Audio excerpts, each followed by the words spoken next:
पहली सूची में क्या खास है आइए आपको दिखाते हैं। पहली सूची में 67 उम्मीदवारों के नाम है। 9 मौजूदा विधायकों का टिकट काट दिया गया है, 2 मौजूदा विधायकों की सीट बदली गई है।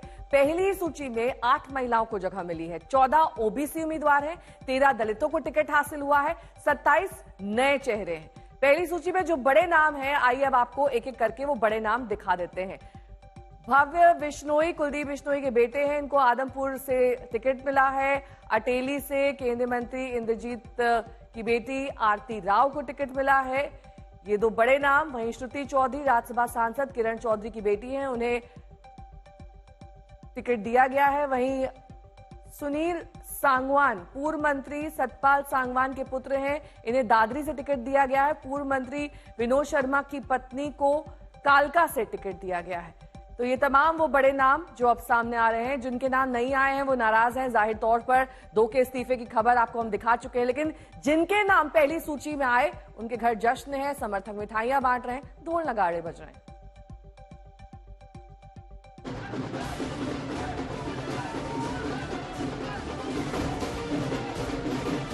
दिल्ली में टिकट पर मोहर लगी और खुशी से झूम उठे हरियाणा के दिग्गज नेता अनिल विज के समर्थक। 6 बार विधायक रहे हरियाणा के पूर्व गृह और स्वास्थ्य मंत्री अनिल विज के टिकट को लेकर अटकलों का बाजार गर्म था। वो सीएम की रेस में पिछड़ने के बाद नाराज चल रहे थे, लेकिन बीजेपी ने एक बार फिर अंबाला कैंट से अपने आजमाए और धाकड़ योद्धा को चुनाव मैदान में उतार दिया है। और ज्यादा काम करेंगे, और ज्यादा लोगों का विश्वास जीतेंगे, और ज्यादा पार्टी को आगे लेके जाएंगे, और ज्यादा मेहनत करेंगे। काम किया है, काम करेंगे, ही मेरा मुख्य नारा रहा है और मैंने काम करके दिखाया। जश्न कल अंबाला सिटी में भी मना। बीजेपी ने यहां से असीम गोयल को चुनावी मैदान में उतारने का ऐलान किया तो गोयल के घर मौजूद समर्थक अपने नेता के पक्ष में नारेबाजी करने लगे। गोयल समर्थकों ने जय श्री राम के भी नारे लगाए। असीम गोयल का कहना है कि नायाब अंबाला बनाने के संकल्प के साथ वो चुनावी मैदान में उतरेंगे। हमारा मुद्दा विकास है। जिस प्रकार से एक नैरेटिव सेट किया गया कि अंबाला के अंदर जो है अभी बहुत काम करने का मामला है, मैं बिल्कुल मानता हूं, लेकिन मैं अपने 10 साल को और पूरे अब तक जब से अंबाला हरियाणा अलग बना है हरियाणा, तब तक के सारे कामों को हम एक तरफ भी अगर रखेंगे तो 10 साल विकास के नाते इस अंबाला शहर के अंदर एक नई इबारत लिखी गई है। और जो इन 10 सालों के अंदर काम नहीं हो पाया, जो हमारा मेन एजेंडा था, उन एजेंडों को आगे बढ़ाते हुए अगले 5 साल में नायब जी के नेतृत्व के अंदर एक नायब अंबाला बनाने का काम और एक नायब हरियाणा बनाने का काम जो है हर कार्यकर्ता इसका संकल्प ले चुका है। ये तस्वीर सिरसा के कालावली से बीजेपी उम्मीदवार राजेंद्र सिंह जोधा के घर की है। परिवार के लोग लड्डू से राजेंद्र सिंह का मुंह मीठा करवा रहे हैं। लोग खुशी से नाच रहे हैं। जश्न की इस घड़ी में राजेंद्र सिंह जोधा अपना चुनावी संकल्प बता रहे हैं।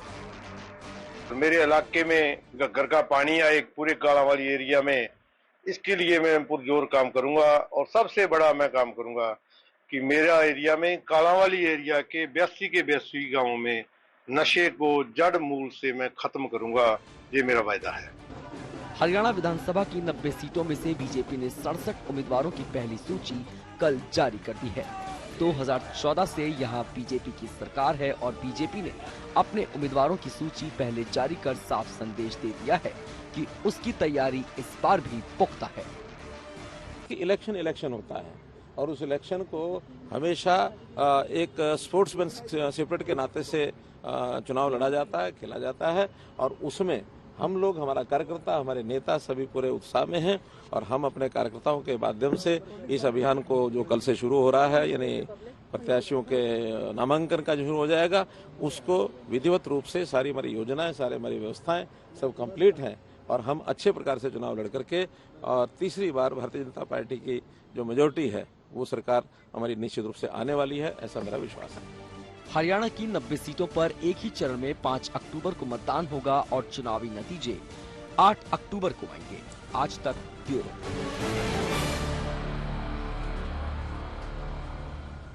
हिमांशु मिश्रा मेरे सहयोगी जुड़ गए हैं तमाम जानकारी के साथ। हिमांशु, जाहिर तौर पर जिन्हें टिकट मिला है उनके घर जश्न का माहौल है, लेकिन कौन कौन से वो चेहरे हैं जिनके हाथ मायूसी लगी है? दो ने तो इस्तीफा भी दे दिया है, और कौन से वो नाम है?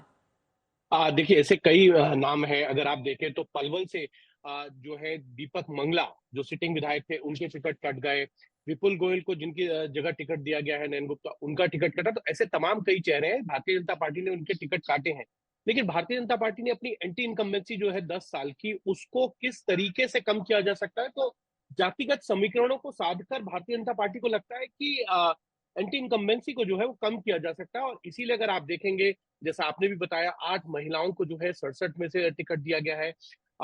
14 ओबीसी हैं, 13 एससी हैं और 13 ही जाट उम्मीदवारों को, जिसमें उसके अलावा बढ़िया कम्युनिटी से पंजाबी, खत्री, ये तमाम लोगों को दिया गया है। यादवों को प्रेफरेंस है ओबीसी के अंदर, धानुक है, गुर्जर समाज के लोग हैं। ये जो है भारतीय जनता पार्टी को लगता है कि किसी तरीके से इस तरीके की सोशल इंजीनियरिंग कर जो है हम अपनी एंटी इनकम्बेंसी को भी दूर कर सकते हैं, और साथ ही साथ एंटी जातीय समीकरण के साथ साथ भारतीय जनता पार्टी की फर्स्ट प्रेफरेंस है जो जीत सकता है उसको टिकट दिया जाए। अगर आप देखेंगे तो भारतीय जनता पार्टी ने पिछले कुछ समय के अंदर आप देखिए तो चाहे वो कांग्रेस से किरण चौधरी को लेके आए हो, उनको राज्यसभा भेजा, फिर उनकी बेटी को टिकट दे दिया। उसके साथ साथ जो है आप देखिए देवेंद्र सिंह बबली को टोहाना से जो है वो टिकट दिया गया है। उन्होंने पिछली बार भारतीय जनता पार्टी के प्रदेश अध्यक्ष सुभाष बराला को 50,000 से ज्यादा वोटों से हराया था। जेजेपी के कोटे से वो मंत्री भी बने, लेकिन जेजेपी छोड़कर वो भारतीय जनता पार्टी में शामिल होते और भारतीय जनता पार्टी को विनेबिलिटी नजर आई। इसीलिए श्रुति चौधरी, किरण चौधरी की बेटी है, राव इंद्रजीत की बेटी जो है, उनको टिकट दिया गया है। आप देखिए भव्य बिश्नोई, जो कुलदीप बिश्नोई के बेटे हैं, वो विधायक भी हैं, उनको फिर से मैदान में उतारा गया है। साथ ही साथ आप देखिए राज्यसभा के जो सांसद है इंडिपेंडेंट कार्तिकेय शर्मा, उनकी मदर को, माँ को टिकट दिया गया है। तो भारतीय जनता पार्टी को ये लगता है कि अब अगर जीत सकते हैं तो फिर परिवार में से अगर किसी नेता का है तो उसको भी टिकट देने में भारतीय जनता पार्टी ने कोई परहेज नहीं किया। और यही कारण है कि भारतीय जनता पार्टी को इस बात की उम्मीद है कि विपक्ष बटा हुआ नजर आए। अगर जेजेपी का अलायंस चंद्रशेखर आजाद के साथ है और दूसरी तरफ आईएलडी का जो अलायंस है वो मायावती के साथ है, तो जो कांग्रेस का कोर वोटर है, जाट और दलित, अगर वो बढ़ता है तो इसका फायदा भारतीय जनता पार्टी को मिलेगा। और इसीलिए कांग्रेस ने भी इस सिचुएशन को भापते हुए जो है वो कहीं ना कहीं जो है आम आदमी पार्टी के साथ अलायंस को लेकर आगे बढ़ने की कोशिश की है। सीटों को लेकर एडजस्टमेंट करने की बातचीत चल रही है, समाजवादी पार्टी को भी एडजस्ट करने की बात चल रही है।